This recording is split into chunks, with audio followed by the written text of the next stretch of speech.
இன்றைக்கெல்லாம் சிறப்பாக நடந்துருச்சுன்னு நினைக்கிறேன். நிறைய உறவினர்களை பார்த்துருப்பீங்க. நிறைய பேர் மணப்பெண் மணமகள் வீட்டாரோடைய நிறைய பேசிக்கிட்டு நேரடியாக பேசிட்டாங்க. இன்றைக்கி சந்தோஷம். முழு நாள் நிகழ்ச்சியாக வச்சோம். ஐயா சொன்ன மாதிரி, பஞ்சமுத்து ஐயா சொன்ன முன்கூட்டியே சொன்னால் நம்ம திட்டமிடல் சரியாக இருக்கும், வேற ஒன்றும் இல்லை. அந்த 13ஆம் தேதிக்குள்ளேயே நீங்கள் வந்து சரியான ரிஜிஸ்ட்ரேஷன் பண்ணிச்சுன்னா கொஞ்சம் பெரிய மண்டபமோட பிடிச்சிருக்கலாம், கொஞ்சம் நல்லா ஃப்ரீயாக உட்காந்து பேசிகிட்டு இருந்திருக்கலாம். அது மாதிரிலாம் நிறைய பண்ணியிருக்கலாம். ஒன்றும் இல்லை, ரொம்ப சிம்பிள் தான். என்னென்னு பார்த்தீங்கன்னு வச்சுங்களேன், இப்போ வந்து ட்ரெயினில் போகிறோம், அன்ரிசர்வில் போகிறோன்னு வச்சுங்களேன், எல்லாம் அடித்து பிடிச்சிட்டு போயிட்டுருப்போம். ரிசர்வில் போனோம்னா ஃப்ரீயாக படுத்துட்டு போகலாம். அப்போ ரிசர்வில் போனால் என்ன செய்யணும்னா முன்னாடியே ரிஜிஸ்டர் பண்ணணும், அவ்வளோதான்.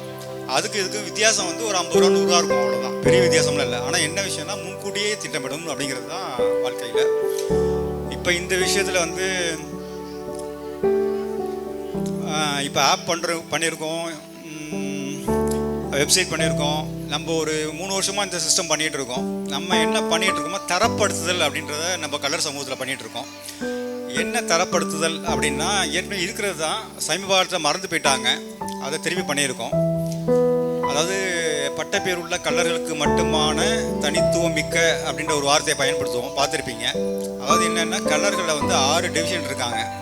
பட்டப்பேர் உள்ள கல்லர்கள் ஒரு பிரிவு இருக்காங்க, பிரமலை கல்லர்கள் இருக்காங்க, மதுரை கல்லர்கள் இருக்காங்க, திருநெல்வேலி ராமதுர தொண்டைமான் கல்லர்கள் இருக்காங்க. இது மாதிரிலாம் நிறைய வெரைட்டிஸ் இருக்காங்க. இதில் பட்டப்பேர் உள்ள கல்லர்கள் வந்து தஞ்சை, நாகை, திருவாரூர், திருச்சி அப்படின்னு சொல்லிட்டு இந்த காவிரி கரை நீளமாக இருப்பாங்க. சோழநாட்டு சேர்ந்தவங்க. இவங்களுக்கான பண்பாடு ஒரு மாதிரியாக இருக்கும். இன்னும் சொல்லப்போனால் சோழநாட்டுக்குள்ளேயே பண்பாடு வேறுபாடு இருக்கும். காவிரி பாசன பகுதியில் இருக்க வாகரைக்காரங்களுடைய மனநிலை வேறையாக இருக்கும். இந்த பக்கம் திருவாரூர், ஒருத்தநாடு வேறு மாதிரி மனநிலை இருக்கும். நாம் எதுக்கு இந்த சிஸ்டத்தை உருவாக்குறோம் அப்படின்னோம்னா 2 விஷயத்தை அடிப்படையில் பண்ணுறோம். ஒன்று வந்து டிவோர்ஸ் இருக்கக்கூடாதுன்னு நாங்கள் நினைக்கிறோம். அந்த அண்டர்ஸ்டாண்டிங் வரணும் அப்படின்னா ஒரு 20 கிலோமீட்டருக்குள்ளே நீங்கள் திருமணம் பண்ணீங்க அப்படின்னா உங்கள் ஊர்லேருந்து நெருக்கமான உறவுகள் இருக்கும், உறவுகள் மேம்படும். இன்னொரு விஷயம் என்ன நாங்கள் கவனிக்கிறோம் அப்படின்னோம்னா, பெண்களை வந்து தூரத்துக்கு கொண்டு போய் போடும்போது அவங்க வந்து தனிமைப்பட்டு போய்டுறாங்க. இப்போ எடுத்துக்காட்டாக நீங்கள் எல்லோரும் இருக்கீங்க, ஒரு கல்யாணத்துக்கு போகிறீங்க அப்படின்னா ஒரு 70% பேர் உங்களுக்கு தெரிஞ்சவங்களாக இருப்பாங்க. தொடர்ந்து எந்த கல்யாணத்துக்கு போனீங்கனாலும் உங்களுக்கு வந்து ஒரு 70% பேர் தெரிஞ்சவங்களாக இருப்பாங்க. இப்போ அது மாதிரி இருக்கிற ஒரு இடத்துலேருந்து ஒரு பொண்ணை தூக்கி அந்த சொந்தமே இல்லாத ஒரு இடத்துல தூக்கி கொண்டு போய் போட்டிங்கன்னு வச்சுங்களேன், அந்த இடத்துல அவங்க வந்து தனி நபர் தான், தனி மரம் தான். அப்படி இருக்கும்போது என்னாகும், அவங்களுக்கு துணை கூட யாரும் இருக்க மாட்டாங்க, பேசுறதுக்கு கூட யாரும் இருக்க மாட்டாங்க, நல்லது கெட்டது சொல்கிறதுக்கு யாரும் இருக்க மாட்டாங்க. அப்போ என்ன ஆகிடும்னா அவங்க வந்து கிட்டத்தட்ட அடிமை மாதிரி ஆயிடுறாங்க. அந்த இடத்துல அவங்களுக்கு வந்து ஒரு என்ன சொல்ல வர்றதுன்னா, இப்போ நீங்கள் இருக்கிறீங்க, இது மாதிரி 70% சொன்ன ஒரு கான்செப்ட்டு. இப்போ இதே இடத்துல அந்த பொண்ணை கல்யாணம் பண்ணி கொடுத்தீங்கன்னா அதுவும் இதே இடத்துல ஒரு 70% மக்களோடையே வாழ்ந்துட்டு இருக்கும்போது அதுக்கு வந்து வித்தியாசம் தெரியாது. இப்போ எல்லா குடும்பமும் 100% சக்ஸஸ் ஆகிறது கிடையாது. 1-2 சோடா இருக்க தான் செய்யும். அப்படி சோடா இருந்துச்சுன்னா கூட அக்கம் பக்கத்தில் இருக்க மற்ற பெண்கள் வந்து அந்த குடும்பத்தை இந்த பொண்ணோட சேர்த்து தூக்கி நிறுத்திடுவாங்க. ஒரு சீட்டு போடு, துணி ஆரம் பண்ணு அப்படின்னு ஏதோ ஒன்று சொல்லி அவங்கள தூக்கி விட்டுருவாங்க. அந்த வாய்ப்பு கூட தூரத்தில் இருக்கவங்களுக்கு இருக்கிறதில்ல. ஒன்று.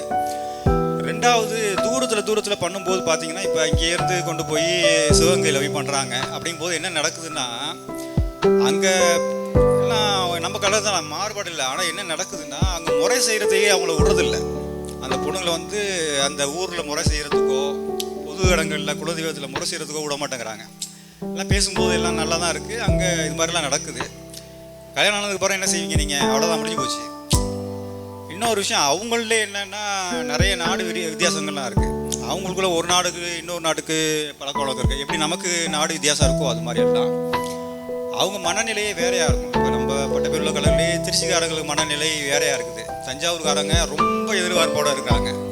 திருச்சியில் ஓரளவு பரவாயில்ல அப்படின்ற மாதிரி இயல்பு நிலையில் இருக்கிறாங்க.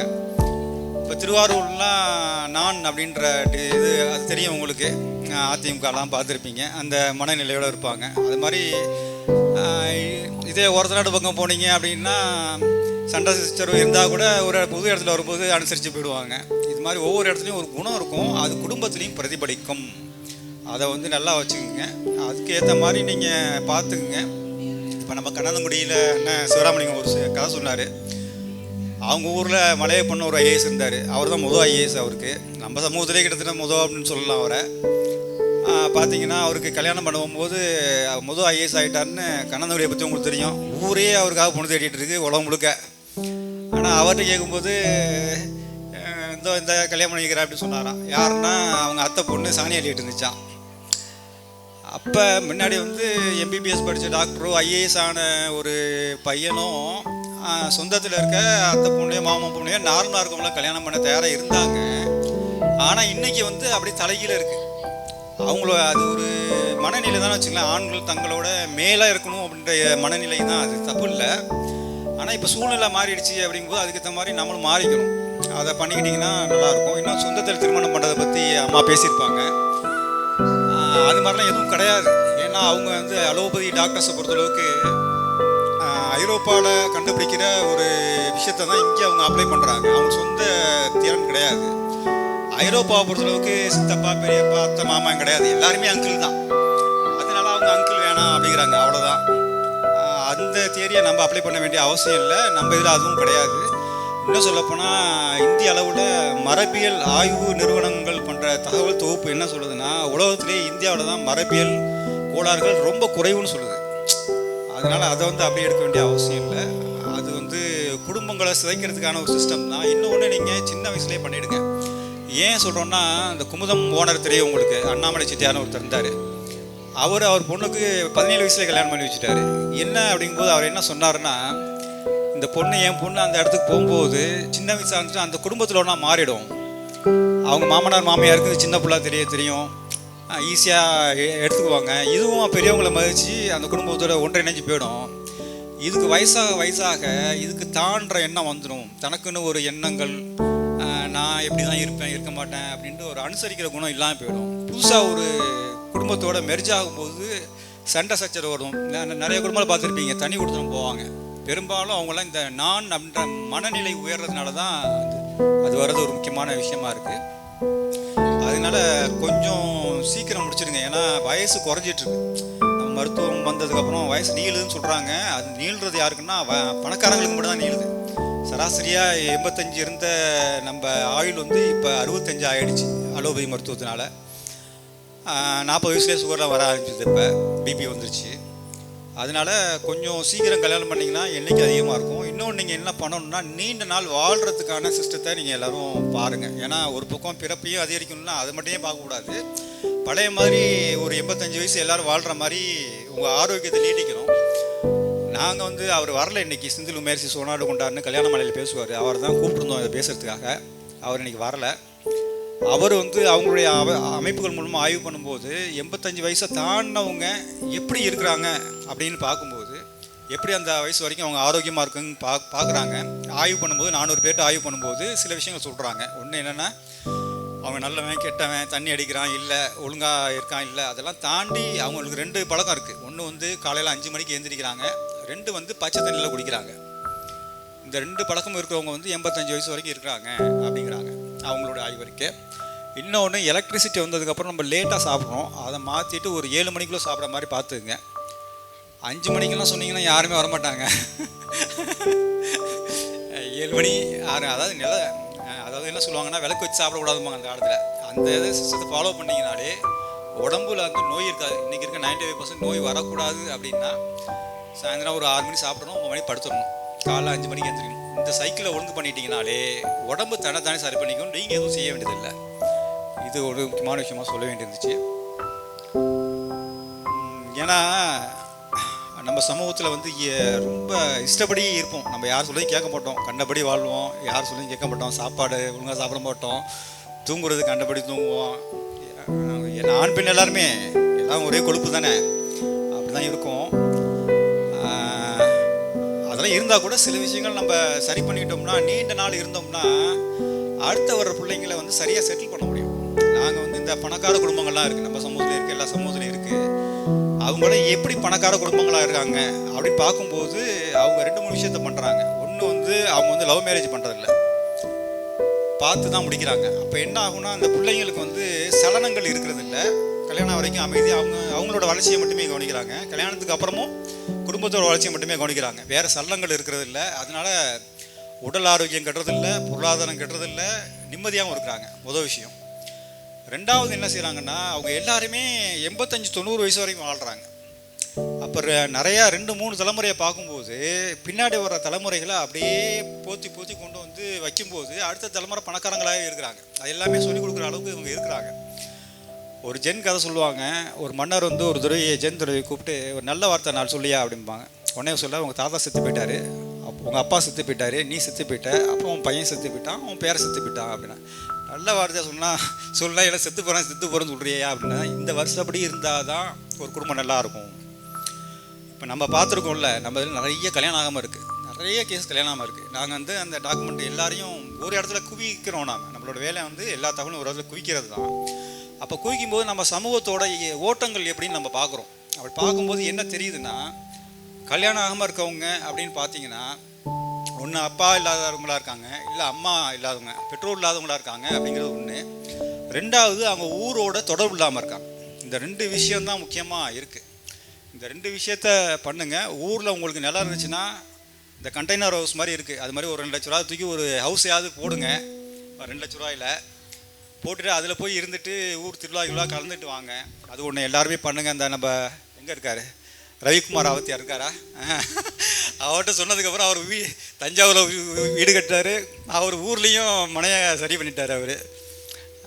அது மாதிரி ஊரோட தொடர்பு வந்து நம்ம பணக்காரன் ஆகிட்டோம், நமக்கு தேவையில்லைன்னு போகலாம், ஆனால் அடுத்த தலைமுறை வந்து அனாதை ஆகிடும் இந்த காலகட்டத்தில். அது மாதிரி இல்லாமல் ஊரில் ஒரு சின்ன மனக்கட்டு கட்டுங்க, இல்லை ஒரு கண்டெய்னர் ஹவுஸாவது போட்டு அதில் போயிட்டு வர மாதிரி பண்ணிங்க. அம்மா அப்பா இல்லாத குடும்பங்கள் எதுவும் இருந்துச்சுன்னா, உங்களுக்கு சுற்றி இருந்துச்சுன்னா, அவங்க குடும்பங்களை வந்து கவனித்து அவங்களுக்கு என்ன செய்யணும்னு செய்யுங்க. நம்ம ஏன் சொல்கிறோம்னா, ஊரார் பிள்ளை வீட்டு வந்தால் தாம்புள்ள தானே வளரும்பாங்க. நம்மளை சுற்றி இருக்கவங்களாம் நல்லா இருந்தாலே நம்ம நல்லா இருந்துருவோம், அவ்வளோதான். ரொம்பலாம் பேச வேண்டியதில்லை. நமக்கு அறிவு அதிகமாக இருக்கும், நிறைய நம்மளால் செய்ய முடியும். ஆனால் நமக்குன்னு செஞ்சுக்கிற அளவு வந்து நம்மளோட அறிவு திறன் இருக்கிற அளவுக்கு நமக்கு நம்மளே செஞ்சுக்க முடியாது. அப்போ அந்த அறிவை எல்லாருக்கும் கொடுத்தீங்கன்னா உங்களை அறிவு திறமையிலையும் ஒரு திருப்தி உங்களுக்கு வரும், எல்லாரும் நல்லா இருப்பாங்க. ஏன்னா நம்ம சமூகத்தில் என்னென்னா எல்லாருமே அறிவாளிகள், அதில் வந்து எந்த மாற்றமும் இல்லை. எல்லாரும் அறிவாளிகள், நல்லா கடுமையாக உழைப்பாங்க, இதில் மாற்றம் இல்லை. எந்த இடத்துல நம்ம பிரேக்குன்னா, நான்ற எண்ணம் எல்லார்ட்டையும் கலந்து பேசுறது இல்லை. அது ஒன்று தான் முக்கியமான விஷயம். அதனால நம்ம சிஸ்டம் எல்லாத்துலேயுமே என்ன செய்வோம்னா, பேசுறதுக்கான வாய்ப்பு கொடுப்போம். நிறைய பேசுங்க. இப்போ பாருங்கள், மத்தியானத்தில் முடிஞ்சு போச்சு உங்களுக்கு இல்லையா, அந்த அறிமுகம் முடிஞ்சு போச்சு. ஆனால் நம்ம என்ன செஞ்சுவோம், அடுத்த பாதி நாளில் உட்காந்து பேசிக்கிட்டு இருக்கேன். இப்போ முடிச்சுட்டு பாதி பேர் போயிட்டாங்க. ஆனால் அது மாதிரி போகக்கூடாது, உட்காந்துருவோம். முழுசாக உட்காந்து என்ன செய்வீங்க, பேசி தான். இப்போ ஒரு இதை வந்து வேறு மாதிரி பார்க்கலாம். நீங்கள் எல்லாருமே பரீட்சை எழுதிருப்பீங்க. 3 மணி நேரம் பரீட்சைன்னா, பரீட்சை முடிச்சுட்டு பேப்பரை 1/4 மணி நேரம் கொடுத்து வந்தீங்கன்னா ஃபெயில் ஆகிடுவீங்க.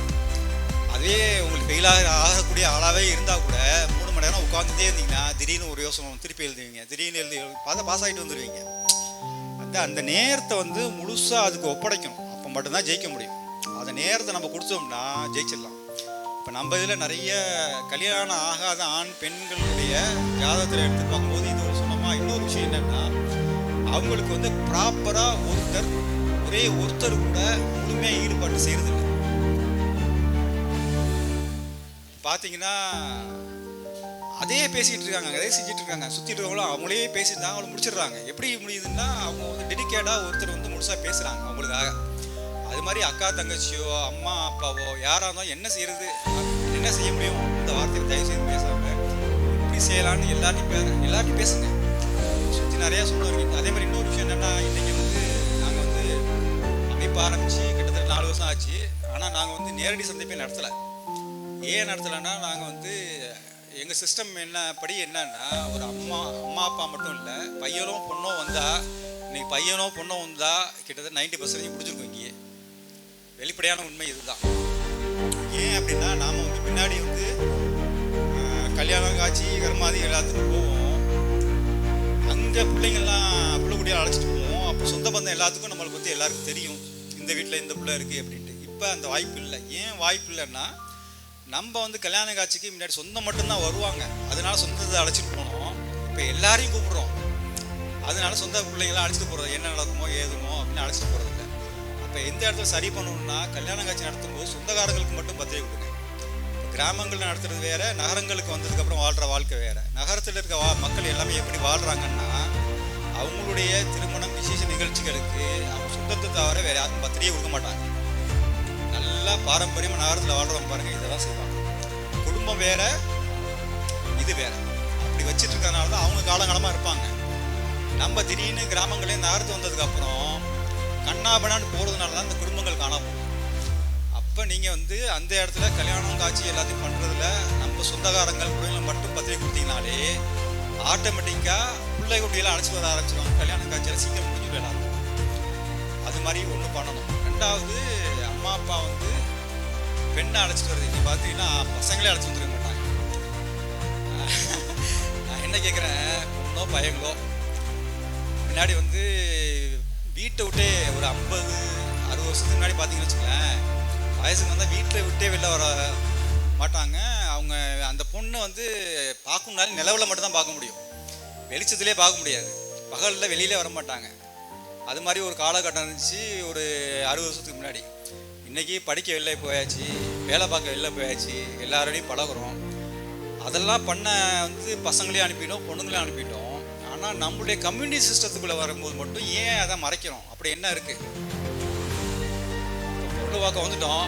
இப்போ இந்த இடத்துல பொண்ணையை அழைச்சிட்டு வந்தோம்னா அந்த படிப்பு வேணும், ஸ்டேட்டஸ் வேணும், பணம் வேணும், அப்படி தாண்டி மனசு பிடிச்சிட்டா உடனே ஓகேன்ட்டுருவாங்க. அந்த வாய்ப்பே யாரும் கொடுக்க மாட்டேங்கிறீங்கல்ல. அது என்னன்னு பாருங்க. நன்றி, ரொம்ப நேரம் பேசிட்டேன்.